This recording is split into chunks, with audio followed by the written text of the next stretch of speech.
Bana abantu be Kaliisizo twebaza okubeera nga ate mwajja okuwagira telefayina omunaala mu kitundu kyo Frederick Lugonvu amule kubaga n'abalabi ba telefayina balungi nnyo. Emisana twasooka mu mupiira ogwaliko abasajja abangi ne ngamba banna basajja be batulaba okusinga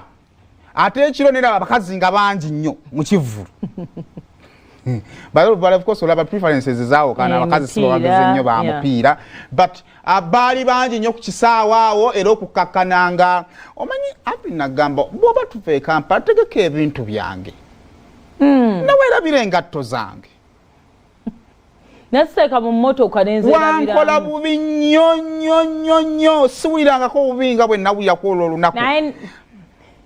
ngenda okutuuka ng'engatto siziraba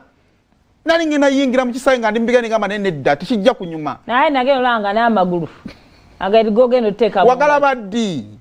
nenda kikubu nafumitiriza wakola bubi nnyo era nje yakuteeka okugamba abantu be Kaliisizo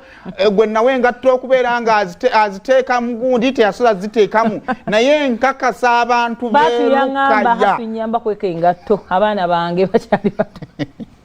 abantu beeruka yanjagala bategeeza kunoze ngenda okwekwatira engatto zengenda okwekwatira engatto nkizudde bakozi bannange tebanjagaliza mwatukawo ne munkuba ogenda ofa okwepampalika tulindi byogera ntya nedda taata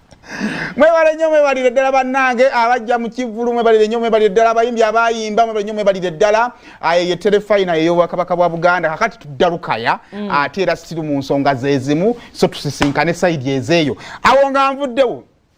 kakati weekend lwali lwa mukaaga